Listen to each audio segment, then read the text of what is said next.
तो आइए इस वीडियो में स्टडी करते हैं about the techniques of scientific management. इसके पहले प्रीवियस वीडियो हमने स्टडी किया था principles of scientific management given by F W. Taylor. अब हम देख रहे हैं कि एफ.डब्ल्यू. टेलर ने जो प्रिंसिपल दिए थे उनको इम्प्लीमेंट कैसे करें। तो उनको इम्प्लीमेंट करने के लिए उन्होंने टेक्निक्स ऑफ साइंटिफिक मैनेजमेंट में दी हैं कि इन टेक्निक्स के हेल्प से आप साइंटिफिक मैनेजमेंट के प्रिंसिपल्स को अप्लाई कर सकते हैं। तो आइए देखते हैं कि क्या उन्होंने क्या टेक्निक दी है। तो पहली जो टेक्निक है it is about functional foremanship. तो फंक्शनल फोरमैनशिप पहली टेक्निक है जो टेलर ने दी है। अब यहाँ पे देखते हैं उन्होंने क्या किया है। उन्होंने फैक्ट्री मैनेजर के अंडर में आप देखेंगे तो एक तरफ प्लानिंग यहाँ पे बोर्ड में लिखा हुआ है, एक तरफ प्रोडक्शन इंचार्ज लिखा हुआ है, और नीचे ये कुछ 4 चीज़ें यहाँ पे लिखी हुई, 4 चीज़ें यहाँ पे लिखी हुई हैं, और नीचे आपको एरो आते हुए दिख रहे होंगे कि सारे एरो किसकी तरफ आ रहे हैं, वर्कमैन की तरफ आ रहे हैं। तो कुछ आपको अंदाजा लग रहा होगा। इसका मतलब ये है कि ये जो 4 लोग हैं ये प्लानिंग इंचार्ज हैं, ये देख लीजिए ये 4 लोग जो यहाँ पे दिए हुए हैं, instruction card clerk, root clerk, time and cost clerk, disciplinarian, ये चारों क्या हैं, फोरमैन हैं। और ये किस चीज के इंचार्ज हैं, प्लानिंग के इंचार्ज है। मतलब प्लानिंग का काम ये 4 फोरमैन मिलके करेंगे। दूसरी तरफ आते हैं प्रोडक्शन इंचार्ज। तो आप देखेंगे एक है स्पीड बॉस, एक है गैंग बॉस, यहाँ पे एक रिपेयर बॉस है और यहाँ पे इंस्पेक्टर। ये जो 4 फोरमैन ये क्या काम करें, प्रोडक्शन इंचार्ज। तो प्रोडक्शन का पूरा जिम्मेदारी इनकी है। ये 4 लोग हैं, 4 फोरमैन हैं। ये इंस्ट्रक्शन देंगे कि प्रोडक्शन कैसे होना है, कितना होना है, कैसे होना है, कि कैसे होना है, कितना प्रोडक्शन होना है। ये पूरा प्लानिंग का काम ये 4 लोग मिलकर कर रहे हैं। ये अलग अलग फील्ड के स्पेशलिस्ट हैं ये सब फोरमैन, लेकिन ये अलग अलग फील्ड के स्पेशलिस्ट फोरमैन हैं। तो 4 फोरमैन प्लानिंग का काम करें, प्लानिंग के लिए इंस्ट्रक्शन दे रहे हैं वर्कर को, और 4 जो फोरमैन हैं ये अलग अलग फील्ड में ये भी स्पेशलिस्ट हैं। तो ये क्या काम करें, प्रोडक्शन के इंचार्ज हैं।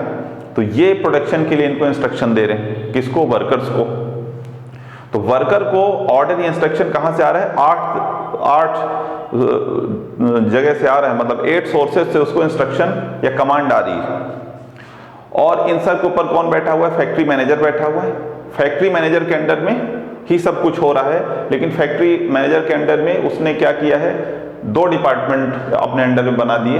एक में प्लानिंग इंचार्ज है, प्लानिंग का काम कर रहे हैं, और प्लानिंग इंचार्ज कौन संभाल रहा है, ये 4 सुपरवाइजर मिलकर संभाल रहे हैं प्लानिंग का काम। और ये 4 सुपरवाइजर मिलकर प्रोडक्शन इंचार्ज हैं, ये चारों क्या कर रहे हैं, प्रोडक्शन को संभाल रहे हैं। और ये किसको इंस्ट्रक्शन दे रहे हैं, ये वर्कर को इंस्ट्रक्शन दे रहे हैं। तो एक आइडिया तो आपको ये हो गया होगा कि ऑपरेशनल लेवल, ये फ्लोर लेवल मैनेजमेंट की यहाँ पे बात हो रही है, क्योंकि जो फोरमैन है वो ऑपरेशनल मैनेजमेंट का ही हिस्सा है। हम पहले ऑलरेडी पढ़ चुके हैं लेवल्स ऑफ मैनेजमेंट में। तो फैक्ट्री मैनेजर के अंडर में आप देखिए उसने 2 डिपार्टमेंट बांट दिए हैं। एक तरफ प्रोडक्शन इंचार्ज जिसमें 4 फोरमैन है, और एक तरफ है प्लानिंग इंचार्ज जिसमें 4 फोरमैन यहाँ पे आते हैं। टोटल होते हैं 8, और 8 के 8 जो तीर हैं, जो एरो हैं, वो किसकी तरफ आ रहे हैं, वर्कमैन की तरफ आ रहे हैं। मतलब वर्कमैन को इन 8 को सुनना पड़ेगा, समझना पड़ेगा, और इनके हिसाब से उसको काम करना पड़ेगा। तो मतलब इसको गलती की कोई गुंजाइश नहीं है, ये गलती कर ही नहीं सकता, क्योंकि अगर इससे कुछ भी नहीं बनता तो हर फील्ड के स्पेशलिस्ट बैठे हुए हैं और ये इसको गाइड करने के लिए तैयार है। मतलब इससे गलती हो ही नहीं सकती, ठीक है ना। और इसीलिए उन्होंने प्रिंसिपल भी दिया है। उनका ये मानना था कि कोई भी पर्सन या कोई भी एम्प्लॉई हर चीज में अच्छा नहीं हो सकता। तो उनको लगा कि किसी को ज़्यादा अच्छी स्किल होगी, किसी को नॉलेज एजुकेशन ज़्यादा अच्छा होगा, कोई डिसिप्लिन में ज़्यादा अच्छा होगा, कोई इंस्ट्रक्शन देने में ज़्यादा अच्छा होगा, कोई टेक्निकल स्किल्स में बहुत अच्छा होगा। तो अलग अलग लोग अलग अलग चीज़ों में अच्छे होते हैं। तो उन्होंने देखा कि जो जिस काम में अच्छा है उसको वो काम दो। तो उन्होंने क्या किया, ये जो अलग फोरमैन हैं ये अपनी अपनी फील्ड के स्पेशलिस्ट हैं। तो अलग अलग फोरमैन को स्पेशलिस्ट जो फोरमैन जिस वर्क का है उसको वो वर्क इन्होंने यहाँ पे दे दिया, और बोला कि 8 लोग मिलके क्या करेंगे, वर्कर को इंस्ट्रक्शन देंगे, कमांड देंगे, और इनके अंडर में वर्कर काम करेंगे। ठीक है। अच्छा, इससे आपको इतनी बात तो समझ में आ गई कि जब इसके पहले आपने प्रिंसिपल ऑफ मैनेजमेंट पढ़ा था, हेनरी फ्योल का प्रिंसिपल, 14 प्रिंसिपल जो हमने स्टडी किए हैं, उसमें एक प्रिंसिपल आपको याद होगा, डिवीजन ऑफ वर्क का प्रिंसिपल। डिवीजन ऑफ वर्क का प्रिंसिपल क्या था कि टोटल वर्क को हम डिफरेंट पीसेस में डिवाइड कर देते हैं, और जो जिसमें अच्छा होता है उसको वो वर्क असाइन कर देते हैं। तो यहाँ पे आप देखिए डिवीजन ऑफ वर्क का प्रिंसिपल अप्लाई हो रहा है क्योंकि प्लानिंग इंचार्ज प्लानिंग और डूइंग को अलग कर दिया है। प्लानिंग एक तरफ हो रहा है, डूइंग अलग हो रहा है, और जो फोरमैन जिस काम में अच्छा उसको वर्क असाइन कर दिया गया है। तो डिवीजन ऑफ वर्क का प्रिंसिपल यहाँ पे अप्लाई हो रहा है। तो इस पॉइंट पे टेलर और फ्यूल दोनों के जो एक तरह से प्रिंसिपल है यहाँ पे ये कॉमन है। फंक्शनल फोरमैनशिप में डिवीजन ऑफ वर्क जो है वो अप्लाई हो रहा है, तो ये प्रिंसिपल सिमिलर है दोनों का यहाँ पे।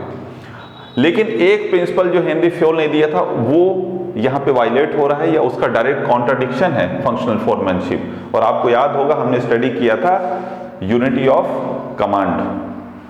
यूनिटी ऑफ कमांड में हमने स्टडी किया था command instruction should come from one boss. एक बॉस होगा जो इंस्ट्रक्शन देगा, कमांड देगा, क्योंकि अगर ऐसा नहीं होता तो कंफ्यूजन होगा। हमने उसमें हेनरी फ्यूल ने उसमें ये लॉजिक दिया था, हमने स्टडी किया था और हम एग्री भी थे उसमें और लॉजिकल भी था। लेकिन यहाँ पे आप देखिए तो उसका डायरेक्ट कॉन्ट्राडिक्टरी है ये प्रिंसिपल। इसमें ये कह रहे हैं कि जो इंस्ट्रक्शन वो वन सोर्स से नहीं आना चाहिए, वो उन्होंने 8 सोर्सेज से आप देखिए यहाँ इंस्ट्रक्शन आ रहा है। तो यूनिटी ऑफ कमांड का वायलेशन है, या यूनिटी ऑफ कमांड का कॉन्ट्राडिक्शन है ये फंक्शनल फोरमैनशिप का प्रिंसिपल या टेक्निक आप कह सकते हैं। तो दो चीजें आप समझ गए कि हेनरी फ्यूल का एक प्रिंसिपल है डिवीजन ऑफ वर्क, वो यहाँ पे अप्लाई हो रहा है, लेकिन यूनिटी ऑफ कमांड का प्रिंसिपल इसका कॉन्ट्राडिक्टरी है। तो ये आप याद रखेंगे, केस स्टडी में बहुत हेल्पफुल है ये, और ये चैप्टर का एक तरह से कहें तो बहुत इंपॉर्टेंट पॉइंट भी है। अब आते हैं इसको स्टडी करते हैं। तो मैं अभी तक क्या कर रहा था, आपके दिमाग में थोड़ी थोड़ी बात डाल रहा था कि आपको समझ में आए कि है क्या। तो देखिए कितना बड़ा माया जाल है, ये फैला हुआ है, और इसमें घिरा हुआ कौन है, वर्कमैन। अब देखते हैं फंक्शनल फोरमैन में फिर आ रहा हूं मैं। ये फैक्ट्री इंचार्ज है, ये फैक्ट्री मैनेजर है, और उसके अंडर में 2 लोग काम कर रहे हैं। ये 2 डिपार्टमेंट्स हैं, एक है प्लानिंग इंचार्ज। प्लानिंग इंचार्ज में 4 सुपरवाइजर्स हैं, और दूसरी तरफ है डूइंग का वर्क जिसमें प्रोडक्शन इंचार्ज है, जिसमें प्रोडक्शन का काम हो रहा है। तो ये जो 4 फोरमैन हैं ये प्रोडक्शन के इंचार्ज। अब आइए 1 बाय 1 देखते हैं ये करते क्या हैं, और जो भी ये करते हैं ये अपना जो भी इंस्ट्रक्शन देंगे, जो भी कमांड देंगे, किसको सब दे रहे हैं, 8 के 8 लोग वर्कमैन को दे रहे हैं, ताकि इससे कोई गलती ना हो। और ये सही बात भी है, यहाँ पे अगर इनके इस लॉजिक से देखा जाए और इन्होंने जो एक्सप्लेनेशन किया है तो वाकई ये सही भी है कि अगर हर आदमी हर काम में अच्छा नहीं हो सकता, और जो जिस फील्ड के स्पेशलिस्ट है अगर वो गाइड करेगा, इंस्ट्रक्ट करेगा, तो गलती होने की गुंजाइश बहुत कम है, और वर्कमैन जो है अच्छे से काम करेगा, इफिशिएंसी आएगी, वेस्टेज कम से कम होगा, क्योंकि हर चीज़ के स्पेशलिस्ट जो फोरमैन है वो बैठे हुए हैं और वो उसको गाइड कर रहे हैं वर्कर को। तो आइए देखते हैं प्लानिंग इंचार्ज में पहला देखते हैं। इसमें प्लानिंग का काम हो रहा है, ये आप ध्यान रखें, चारों लोग क्या कर रहे हैं, प्लानिंग का काम कर रहे हैं। यहाँ प्रोडक्शन नहीं हो रहा है, सिर्फ प्लानिंग हो रही है, प्लानिंग चल रही है यहाँ पे। प्लानिंग इंचार्ज में पहला जो फोरमैन है उसका क्या काम है, देखिए instruction card clerk. Instruction card clerk क्या करना काम है इसका, इंस्ट्रक्शन करने का काम है। ये रूल्स बनाएगा, इंस्ट्रक्शन देगा, क्या करना है, कितना प्रोडक्शन करना है, ठीक है, तो कितना प्रोडक्शन करना है, तो ये सारी चीज़ें, ये इंस्ट्रक्शन देने का काम है कि क्या करना है, कैसे करना है, वो सारा काम इंस्ट्रक्शन कार्ड क्लर्क करेगा, इंस्ट्रक्शन देगा ये किसको, वर्कमैन को। दूसरा है रूट क्लर्क। रूट क्लर्क का काम क्या है कि वर्क का रूट क्या होगा, कैसे होगा, ऑर्डर क्या होगा वर्क का, कौन सी चीज़ें कहाँ होंगी, कौन सी प्रोसेस पहले परफॉर्म होगी, कौन सी प्रोसेस बाद में परफॉर्म होगी, लेआउट क्या होगा, किस तरह से चीज़ें अरेंज की जाएंगी, ऑर्डर क्या होगा ऑर्गेनाइजेशन में, किस तरह से चीज़ों, रॉ मटेरियल कहाँ पे होगा, इन्वेंट्री कहाँ पे होगी, प्रोडक्शन पहले किस चीज़ का होगा, प्रोडक्शन में भी पहला स्टेप किसका होगा, दूसरा स्टेप में क्या प्रोड्यूस करेंगे, तीसरे स्टेप में क्या प्रोडक्शन होगा। तो एक तरह से रूट क्लर्क क्या है, पूरा रूट बना रहा है कि किस चीज़ का प्रोडक्शन कैसे होगा, एक ऑर्डर क्या होगा, वो काम यहाँ पे रूट क्लर्क कर रहा है। तो ये पहला ये फोरमैन था, इंस्ट्रक्शन कार्ड क्लर्क की इंस्ट्रक्शन दे रहा है, बता रहा है क्या करना है, कैसे करना है। रूट क्लर्क क्या है, अरेंजमेंट देख रहा है कि ऑर्डर में चीज़ें हैं या नहीं है, कौन सी चीज़ पहले होगी, कौन सी चीज़ बाद में होगी। तो ये रूट डिसाइड कर रहा है, और ये बता रहा है किसको, वर्कमैन को, कि तुम भटकना नहीं, मैं जो कह रहा हूँ उस हिसाब से चीज़ों को करो, उसी ऑर्डर में वर्क होगा। टाइम एंड कॉस्ट क्लर्क, ये वर्कमैन को बता रहा है कि 2 लोगों ने तो तुमको बता दिया है, एक ने इंस्ट्रक्शन दे दिया, एक ने रूट बता दिया, ऑर्डर बता दिया कि किस ऑर्डर में वर्क होगा। टाइम एंड कॉस्ट बोल रहा है कि लेकिन तुमको ध्यान रखना है कि टाइम पे काम करना है, और ये टाइम डिसाइड करेगा कितने टाइम पे और कितने कॉस्ट में वर्क को करना है। उससे ज़्यादा टाइम पे काम करेगा तो हम कहेंगे इफेक्टिव है, और कॉस्ट जितना है उतने कॉस्ट में करेगा, इफिशियंसी है। तो इफेक्टिवनेस और इफिशियंसी को मेजर करने के लिए टाइम एंड कॉस्ट क्लर्क बैठा हुआ, ये एक सुपरवाइजर है जो टाइम एंड कॉस्ट क्लर्क, इसको डिजिग्नेशन दिया गया है। तो टाइम एंड कॉस्ट क्लर्क क्या देखेगा कि गिवन टाइम पीरियड में और गिवन कॉस्ट में वर्क को होना है, ये उसको वर्कर को बताएगा टाइम कितना है, कॉस्ट कितना है। डिसिप्लिनेरियन क्या करेगा, ये चेक करेगा कि डिसिप्लिन मेंटेन हो रहा है कि नहीं हो रहा है, जो चीजें वर्कमैन को करना है वो कर रहे हैं नहीं कर रहे हैं, जो भी रूल्स रेगुलेशन है वो फॉलो हो रहे हैं नहीं हो रहे हैं, ये काम डिसिप्लिनेरियन करेगा। तो ये देखिए चार जो फोरमैन है इनका ये काम रहा, ये क्या कर रहे हैं, ये प्लानिंग इंचार्ज है चारों, एक इंस्ट्रक्शन दे रहा है instruction card clerk, root clerk order बता रहा है, रूट बता रहा है कि कैसे वर्क को करना है, time and cost clerk time and cost बता रहा है कि कितना टाइम रहेगा, कितने कॉस्ट में आपको वर्क को करना है, और डिसिप्लिनेरियन चेक करेगा रूल रेगुलेशन फॉलो हो रहे हैं, जो इंस्ट्रक्शन दिए जा रहे हैं फॉलो हो रहे हैं कि नहीं हो रहे। तो ये हुआ प्लानिंग इंचार्ज का काम, चार लोग प्लानिंग इंचार्ज का काम यहाँ पे कर रहे हैं। अब आगे आते हैं हम लोग प्रोडक्शन इंचार्ज। प्रोडक्शन इंचार्ज का क्या काम होता है, ये एक्चुअल में आप देखिए यहाँ पे प्रोडक्शन हो रहा है, तो ये क्या कर रहा है, ये वही फॉलो करेगा जो प्लानिंग हुई है। तो प्लानिंग इंचार्ज जो चार फोरमैन ने प्लानिंग की है उन्हीं को प्रोडक्शन इंचार्ज, ये जो चार लोग हैं उसी हिसाब से प्रोडक्शन के लिए इंस्ट्रक्शन इनको देंगे। तो पहला है स्पीड बॉस, ये देखेगा कि जो वर्क के लिए टाइम दिया हुआ है उस टाइम, उस डेडलाइन में, उस टाइम पीरियड में वर्क को कंप्लीट करना, वर्क स्पीड में हो रहा है, टाइमली अचीव हो जाएगा प्रोडक्शन का टारगेट या नहीं होगा। तो ये वर्क का स्पीड देखेगा कि वर्क सही तरीके से सही स्पीड में हो रहा है या नहीं हो रहा है, वो काम कौन करेगा, ये फोरमैन करेगा जिसका नाम है स्पीड बॉस। गैंग बॉस का काम है मशीन इक्विपमेंट अवेलेबल कराना, कि वर्कमैन को जो भी वर्क करना है उसके लिए उसके पास मशीन से इक्विपमेंट है या नहीं है, उसको वो सारी चीजें जो प्रोवाइड कराने का काम है वो कौन करा रहा है, गैंग बॉस कराएगा, कि मशीन इक्विपमेंट सारी चीजें उसको अवेलेबल कराओ तभी तो प्रोडक्शन कर पाएगा। तो दूसरा काम कौन कर रहा है, गैंग बॉस कर रहा है। ये पूरी जिम्मेदारी इसकी है कि वर्कमैन को यहाँ पे हेल्प करेगा कि उसके पास मशीन से इक्विपमेंट हो। तीसरा जो फोरमैन है वो कौन है, रिपेयर बॉस। ये कौन है, रिपेयर बॉस कर देता है। ये रिपेयर बॉस का मतलब, जैसे आप नाम ही लिखा है इनमें, रिपेयर का मतलब है कि मशीन इक्विपमेंट सही तरीके से चल रहे हैं या नहीं चल रहे हैं। अगर किसी में कोई प्रॉब्लम है तो रिपेयर बॉस उसको सही करेगा, रिपेयर करेगा, करेक्ट करेगा और उसको वर्किंग कंडीशन में लाने की जिम्मेदारी इसकी है।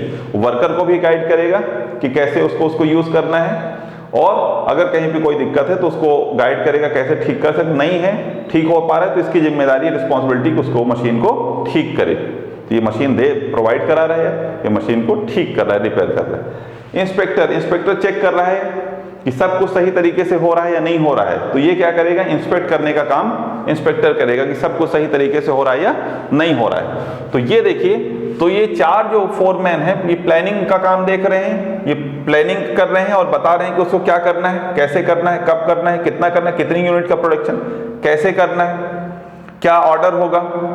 तो वो सारी चीजें प्लानिंग इंचार्ज जो ये चार सुपरवाइजर है वो वर्कमैन को बता रहे हैं, और फिर प्रोडक्शन के लिए प्रोडक्शन इंचार्ज ये चार फोरमैन हैं तो ये बता रहे हैं, एक स्पीड बॉस है, गैंग बॉस है, एक रिपेयर बॉस है, एक इंस्पेक्टर है।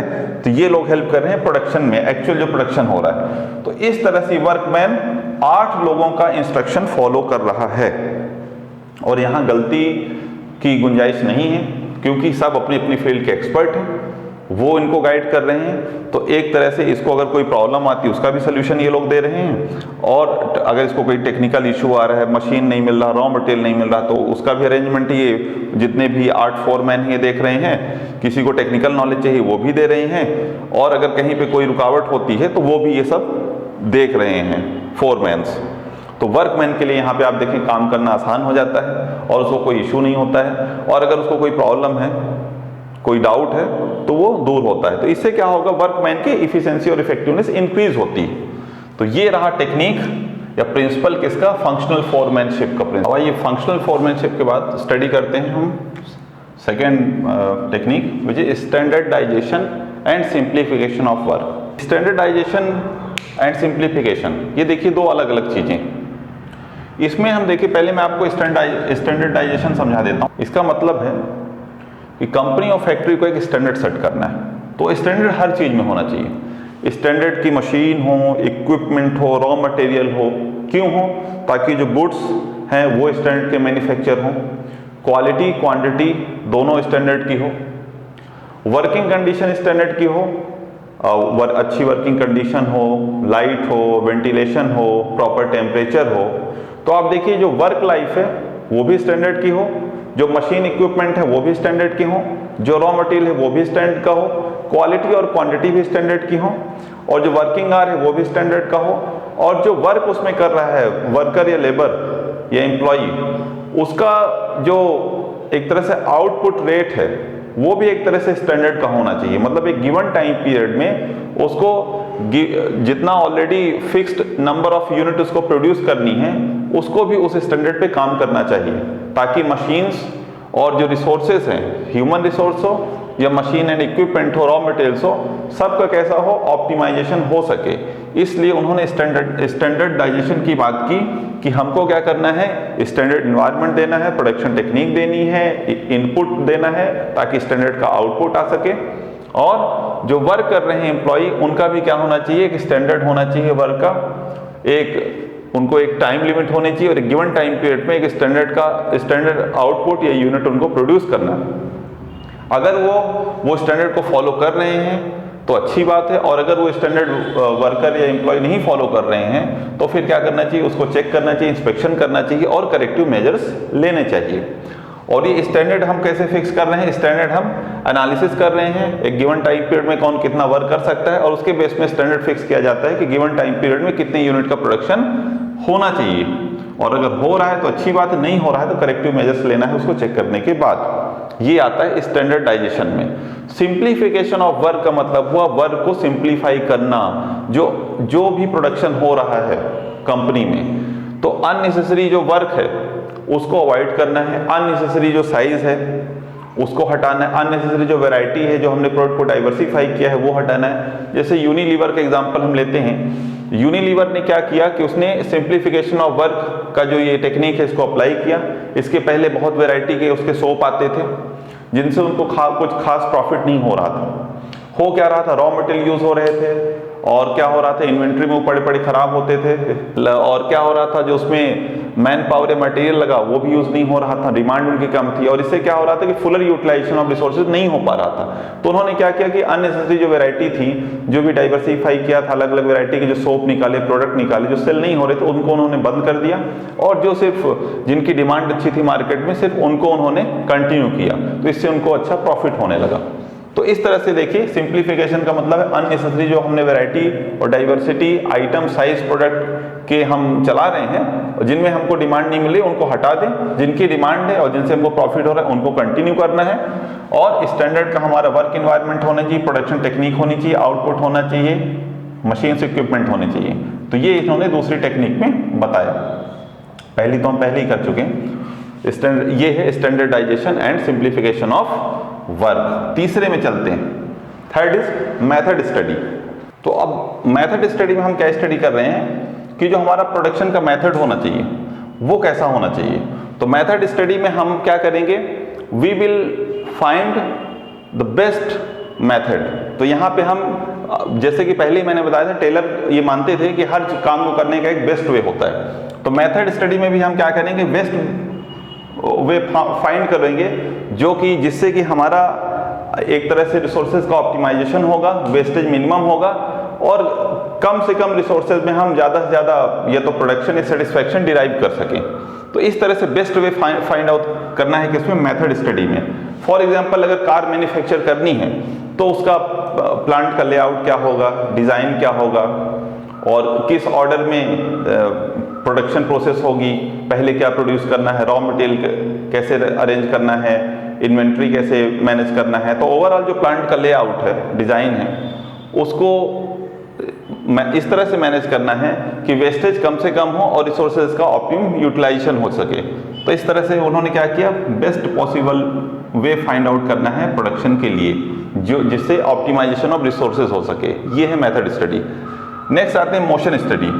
तो अब देखिए मोशन स्टडी में क्या हम स्टडी कर रहे हैं कि जो एक वर्कर होता है, तो अगर वो कोई वर्क करता है तो उसके मोशन की स्टडी करते हैं। मोशन मतलब वो किस तरह का मूवमेंट कर रहा है, कितना मूवमेंट कर रहा है, क्या कहीं ऐसा हो रहा है कि वो अननेसेसरी मूवमेंट कर रहा है जहाँ पे उसको जरूरत नहीं, बार बार रिपीटेशन ऑफ कुछ ऐसे मूवमेंट्स हो रहे हैं जिसके कारण डिले हो रहा है, अननेसेसरी मूवमेंट्स हैं। जैसे कि एग्जाम्पल के लिए मान लीजिए कोई मैकेनिक है, वो कुछ रिपेयर कर रहा है या किसी वर्क को परफॉर्म कर रहा है और उसकी जो टूल किट है वो दूर पे रखी हुई है या ऐसी जगह है जिसके कारण उसको बार बार टूल किट के पास जाना पड़ रहा है, आना पड़ रहा है। तो इससे क्या हो रहा है कि जो वेस्टेज ऑफ टाइम है वो हो रहा है। इसकी बजाय अगर ऐसा कर दिया जाए कि टूल किट उसके पास इस तरह से हम उसको अरेंज करें कि टूल किट जहाँ पे वर्कर वर्क कर रहा है उसके पास रखी जाए, तो उसको अननेसेसरी जो मोमेंट्स उसके एलिमिनेट किए जा सकते हैं और इससे उसकी इफिशिएंसी इंक्रीज होगी। तो ये हम मोशन स्टडी में कर सकते हैं कि अननेसेसरी जो मोमेंट्स हो रहे हैं जो वर्कर कर रहे हैं उसको एलिमिनेट करना है। तो ये हम स्टडी कर रहे हैं किसमें, मोशन स्टडी में। नेक्स्ट आते हैं टाइम स्टडी। टाइम स्टडी में हमको स्टडी करना है कि जो एक स्टैंडर्ड हमने फिक्स किया है किसी वर्क को परफॉर्म करने के लिए, उस गिवन टाइम पीरियड में वर्क हो रहा है या नहीं हो रहा है। कहीं ऐसा तो नहीं है कि जितना हमने टाइम स्टैंडर्ड सेट किया है उससे ज़्यादा जो लेबर है या वर्कर है वो ज़्यादा टाइम ले रहा है। तो फिर हमको इंस्पेक्ट करके चेक करना है और उसको भी उसके लिए करेक्टिव मेजर्स लेने पड़ेंगे। तो अब देखिए टाइम स्टडी में हम ये स्टडी कर रहे हैं कि भाई कितना वो काम कर सकता है।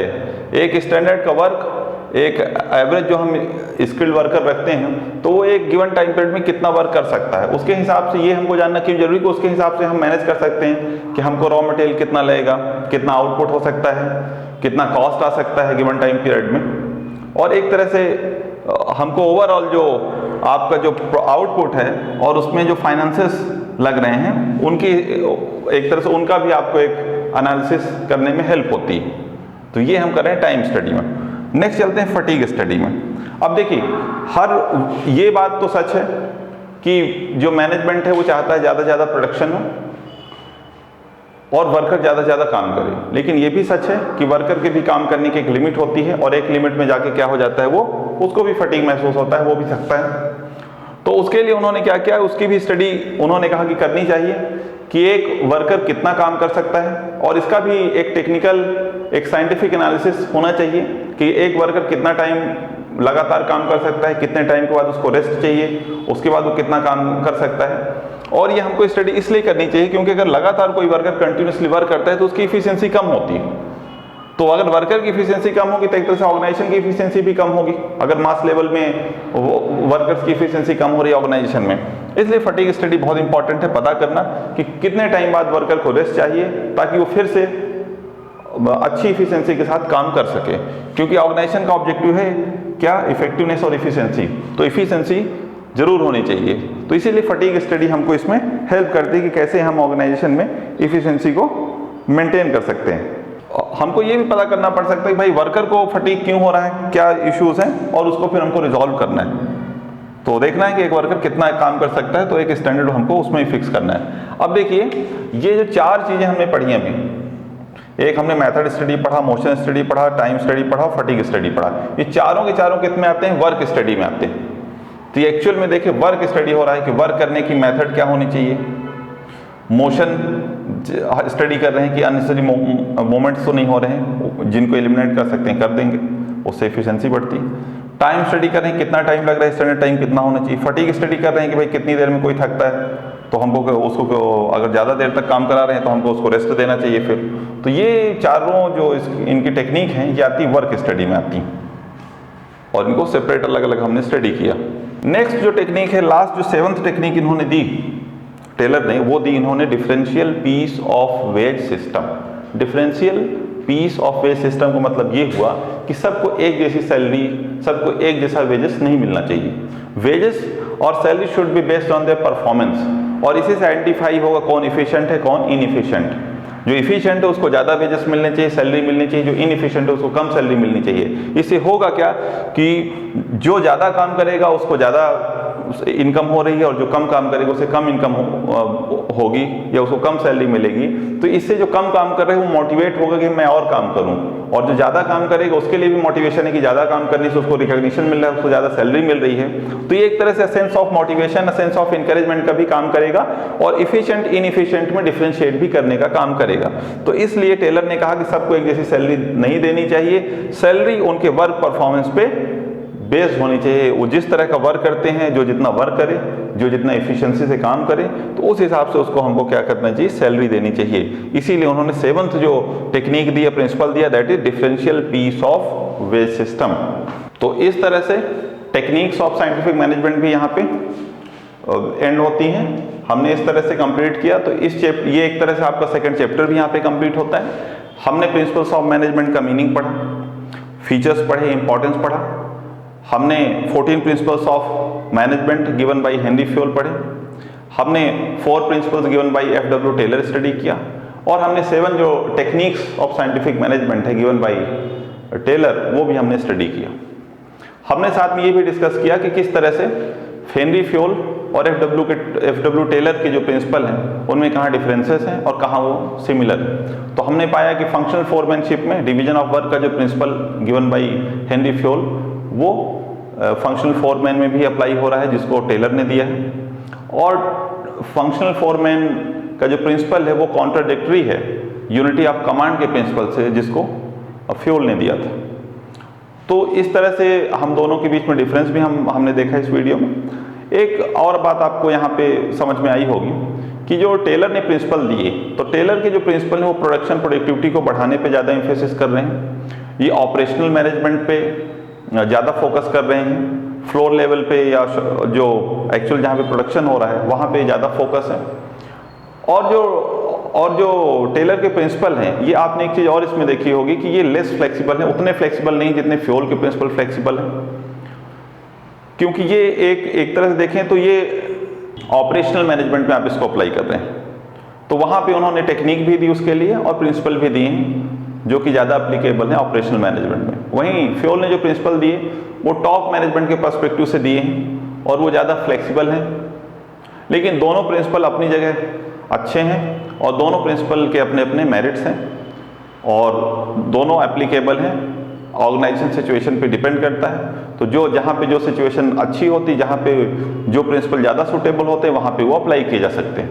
अब आपको करना क्या है कि ये चैप्टर कंप्लीट होने के बाद आपको जो आपके बैक एंड में एक्सरसाइज दी होगी बुक में उसको आपको सॉल्व करना है, केस स्टडी सॉल्व करना है और इसको स्टडी करना है। और वीडियो अगर समझ में नहीं आते हैं तो आप उनको 1-2 बार और देख सकते हैं, तो उससे रिपीट होने से, जैसे कि हमने डिवीजन ऑफ वर्क में पढ़ा, रिपीटेशन से क्या आता है, स्पेशलाइजेशन आता है, तो और इफिशिएंसी आती है, तो आप भी वो कर सकते हैं।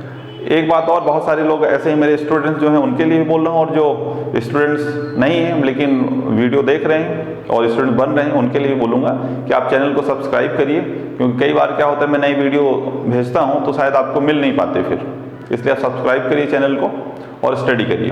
Thank you.